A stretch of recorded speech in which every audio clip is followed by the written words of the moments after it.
In this lesson, we'll be practicing how we can apply the theory of series and sequence in real life. So, we've been given a statement which says a ball falls from a tree of height 20 after it bounces to a height 1/3 of the previous fall until it comes to a stop. Calculate the distance covered by the ball. So, suppose we have a tree. Suppose we have a tree here,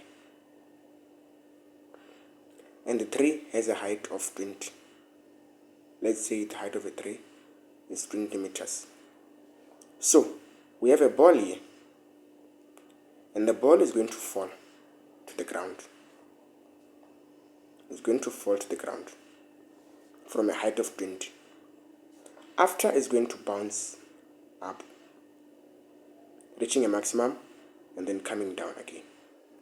It bounces again, reaching a maximum, then coming up until it stops. We don't know where it's gonna stop.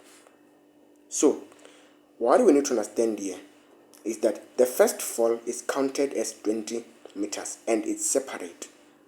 To calculate the total distance traveled by the ball or covered by the ball, we must first add the 20, which is a fall, and then add the sum to infinity of the bounces, because we don't know how many times it's going to bounce. We don't count a fall under the same category as the bounces.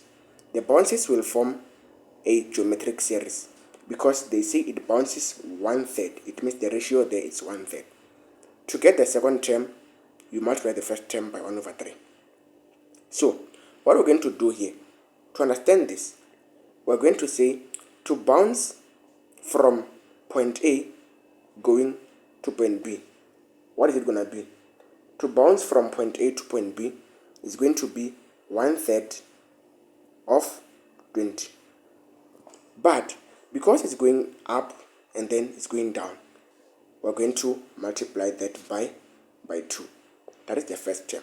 That is the term that is here. So we're going to say that here we're going to have 2 multiplied by 1/3 multiplied by 20. Because it's going up and it's going down, we're going to multiply everything by 2. It's like we have 1/3 times 20 going up and 1/3 times 20 going down, and at the end we have 2 times 1/3 times 20. This is for the first part, and this is term number 1 of the bounces. So again, to get the one that is here, what are we going to do? We're going to multiply by the ratio. Okay, so to get the third term, the second term, we multiply the previous term by 1/3. They said until it stops. This means that to get what is here, we're going to say 2 multiplied by 1/3 squared multiplied by 20, because the ratio is 1/3 there. So we multiplied here by 1/3 to get the next term. Hence we had 1/3 squared. I hope it is understandable. And we're going to add them up until they come to a stop. Remembering that we still have the 20, the first 20 of the fall. We don't count the fall under the same category as the bounces. So to find the total distance covered will be equal to 20 plus the sum to infinity of the bounces. So we're going to say that we have 20 plus a over 1 minus r. So in the series of the bounces, it starts here going there. So that's the series of the bounces.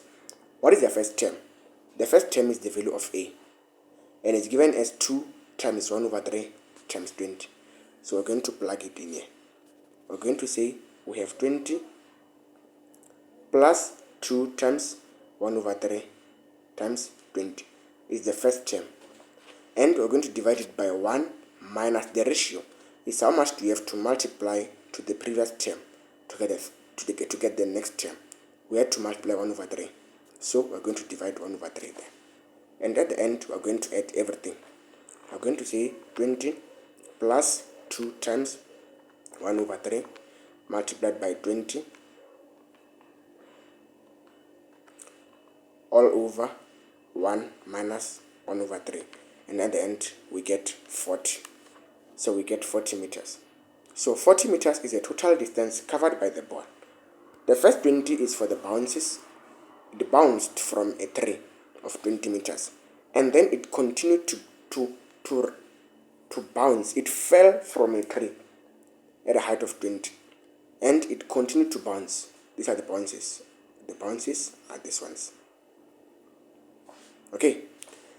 Because it's going to bounce from point A, which is here, to point B.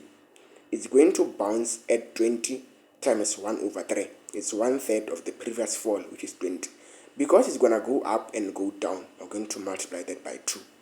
And then, to get the one that is here, we're just going to multiply the first term. The first term, which is 2 times 1 over 3 times 20, we're going to multiply it by 2. And then it's going to give you 1 over 3 times 1 over 3, which is 1 over 3 squared. I hope it is clear and everyone understands what happened here. Feel free to comment in the comment section if you do not understand or for further clarification. Thank you for watching.